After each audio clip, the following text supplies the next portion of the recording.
Here's the next attitude disease, over-caution. Some people never will have much. They're too cautious. Now, you can also be too reckless, but you can also be too cautious. This is called the timid approach to life.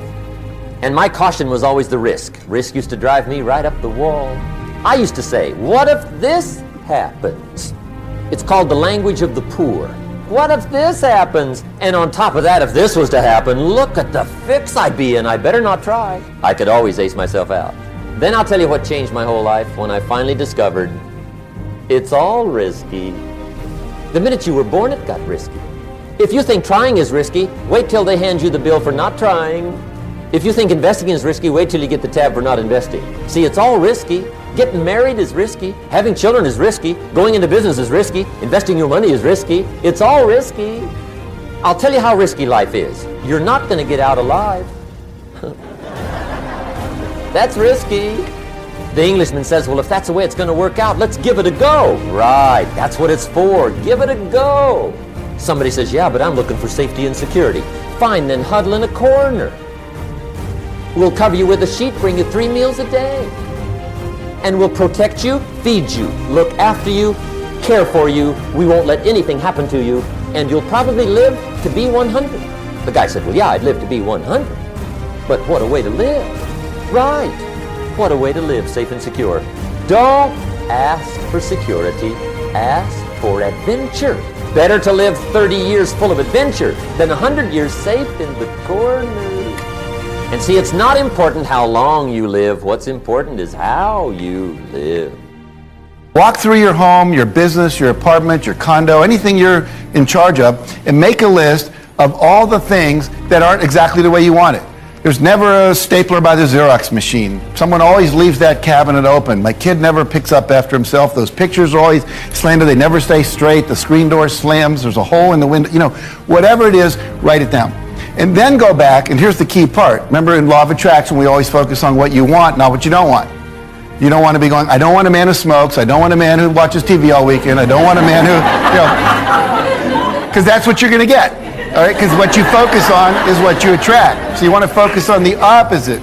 So what you want to focus on is the opposite of your irritation list. There'll always be a stapler by the Xerox machine. We solved it in our office with a little chain and some glue. It doesn't leave, okay? But the key is there's always solutions. The pictures that won't stay straight, Velcro, right to the wall, on the bottom. It works, you know. But the point is, you want to get a list of what's the outcome you want, and then take a day, hire a person, or bring a friend over, and go through the list and get as many done as you can. You know, all the easy ones. Build some momentum. Clean the garage. Develop a new filing system. That might be something you set off to another weekend. And we say all the big ones that are really big. Do one a quarter. Every 3 months, solve one of those. Now you're getting rid of all the stuff in your life. And why is it so important? We're talking mostly about being wealthy, having great relationships, great health, world peace, ending hunger, and you're talking about the screen door. When you don't fix the screen door, you settle. And when you settle consistently, you develop a habit of settling for what you don't want.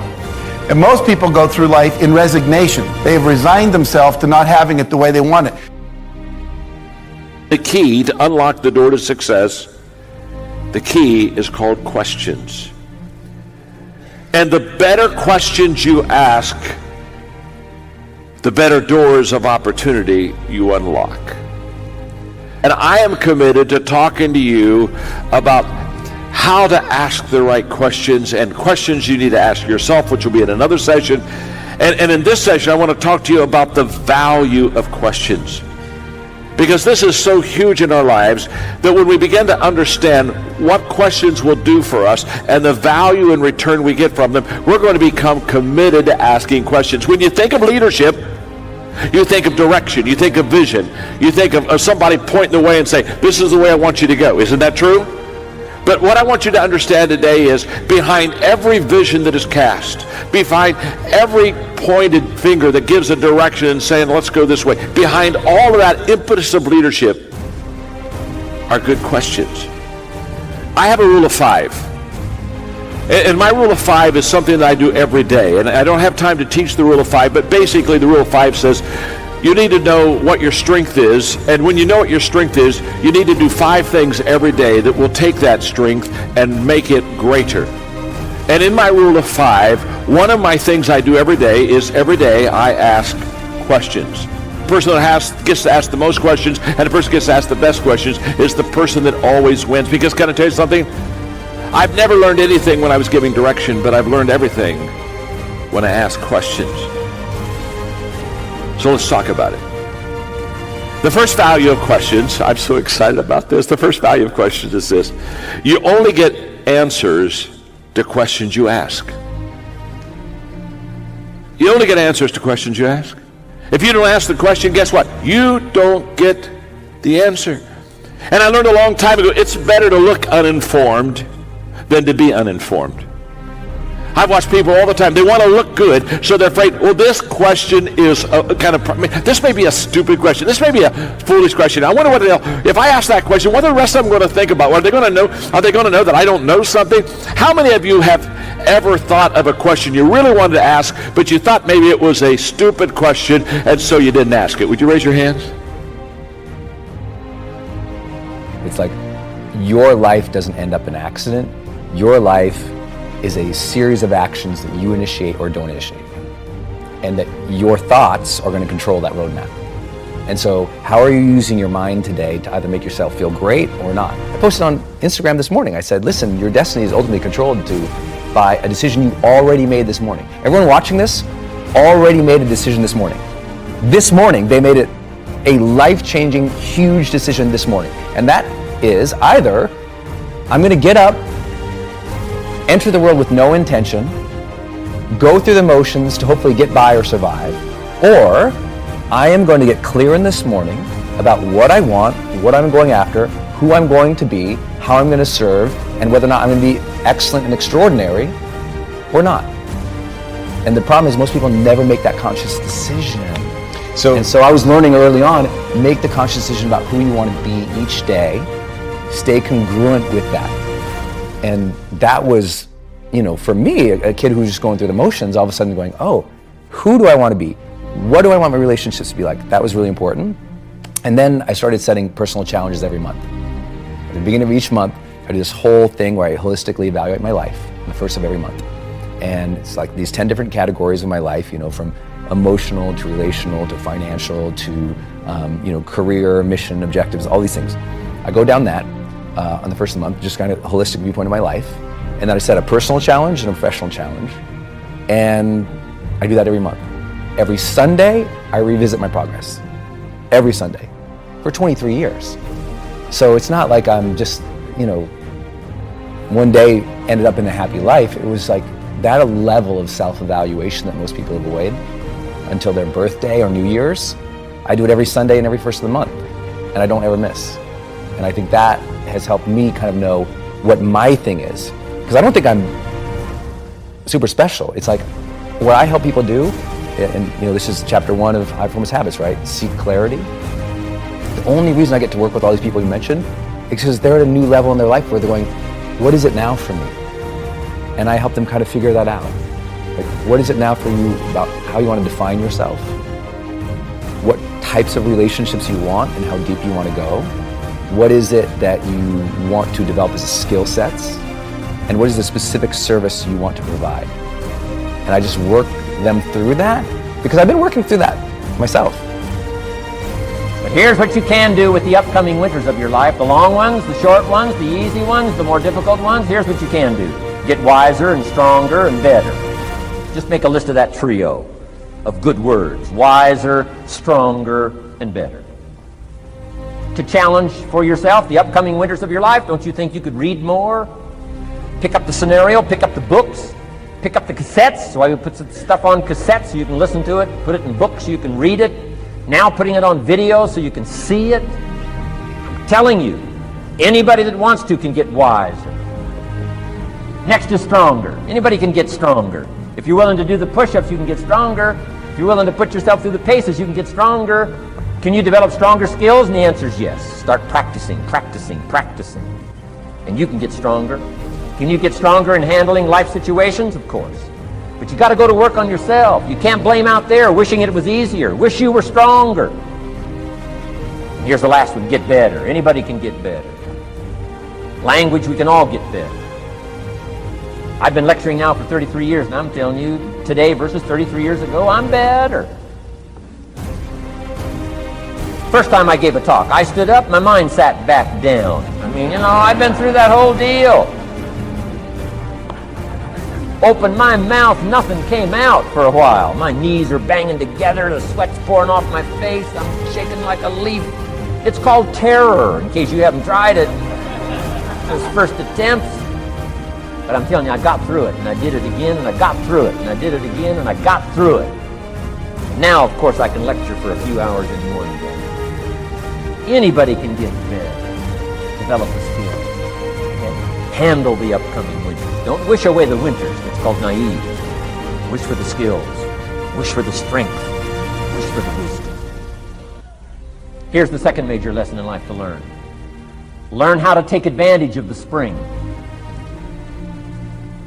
Uniquely enough, spring follows winter. And pray tell how often? 6,500 times. I mean, those are good odds. I'd gamble on it one more time. I mean, those are good odds. Every time. You can't beat those odds. Spring is called opportunity. Another day is called opportunity. Days follow nights. How about that? And how often? Every day. But now here's what we must learn to do with opportunity. Underline two strategic words in that sentence. Take advantage. Just because spring comes is no sign you're going to look good in the fall. You've got to take advantage of it. You've got to do something with it. Read every book you can on what to do with your springs, what to do with your opportunities, what to do with your days, what to do with your chances. Don't miss the educational process. Don't miss the process of learning. To understand, opportunity keeps coming, but the key is taking advantage. Everybody in this room's got to learn to do one of two things. Plant in the spring or beg in the fall. And it doesn't mean you can't become a sophisticated beggar, but you don't need the reputation. Learn to plant in the spring, take advantage. And there's an urgency here on springtime because there's just a few springs, handful of springs offered to each of us. Take advantage swiftly and quickly. Don't just let the time pass. The Beatles wrote, life is very short. And for John Lennon, it was extra short. For Michael Landon, it was extra short. But life is short. At the longest, it's short. So don't just let the springs pass. Take advantage. Seize the day. Seize the moment. Seize the opportunity. That's the key. Springtime. Life is fragile. Life is brief. Elton John sings she lived her life like a candle in the wind. It's fragile. It's brief. Whatever you're going to do, you got to get at it. Don't just let it pass away. Here's major lesson number 3. In the summer, learn how to nourish and protect. We've got 2 challenges in the summer in the personal development part of our life. And that is become capable, powerful enough in the summer, and wise enough in the summer to nourish what's good and defend yourself against what's bad. Nourish and defend. Summertime is an interesting time. It holds the possibility of the promise of harvest time, but it also has the possibility of the threat. Sure enough, as soon as you've planted your garden, the busy bugs and the noxious weeds are out to take it. And let me give you another word of advice. They will take it unless you prevent it. Summertime is an interesting time. Best as I can describe summertime, you've got to nourish your values like a mother. Nourish like a mother. Go after the threat to the values you've got like a father. Deal with the weeds. Kill the weeds. Nourish the garden and kill the weeds. That's called summertime. What a challenging time. Give life like a mother. Take life like a father. Summertime. You've got to deal with the negative as well as the positive. Summertime is a unique, complex mix of positive and negative. opportunity and threat. What a scenario of life itself, opportunity and threat to the opportunity. And you got to deal with both. You got to think positive and you got to think negative. You got to handle what's ever out to threaten you. You got to learn to threaten it back. Summertime, interesting time. Nourish like a mother. Defend like a father. You got to be like your bloodstream in the summer. Red corpuscles to what? Nourish. White corpuscles to what? Fight. You got to both nourish and fight. You got to nourish and be vigilant. White corpuscles think negative. You can't just think positive. They call you naive. Somebody says, well, I've been taught to be all positive. You'll be some kind of freak. You can't be all positive. Thank God for white corpuscles that think negative all day. Guess what white corpuscles are looking for all day? Problems, infection. White corpuscles say, just show me some infection, I'll kill you. Why? It's out to kill the body. It's out to kill our chances. It's out to kill our future. Whatever threatens us, we threaten. I'm asking you to take sword to your enemies. Whatever's out to threaten you, threaten your health, you got to threaten it back. Like white corpuscles. Kill what's evil. Nourish what's good. Love like a mother. Hate like a father. Father says to whatever threatens his family, take 2 or 3 more steps toward this family and threaten my family, you'll cease to exist. I'm father, I kill.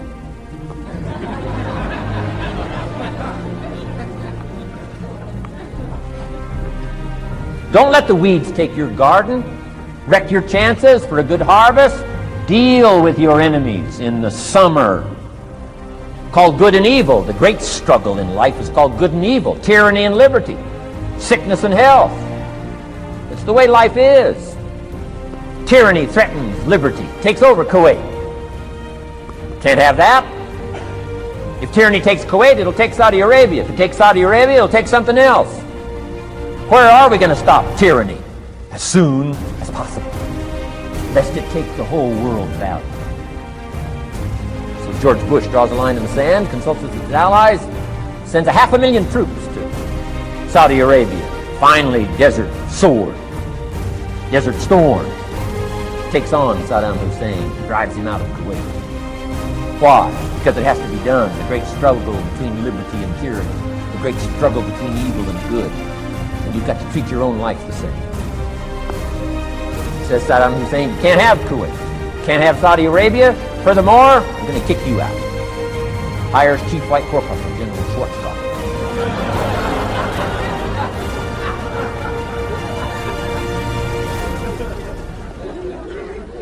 Takes care of the matter. I'm asking you in the summer, nourish like a mother. Threaten whatever threatens you like a father. Now you can also turn around the scenario, that's true. Love like a father, hate like a mother. Give life like a father, take life like a mother.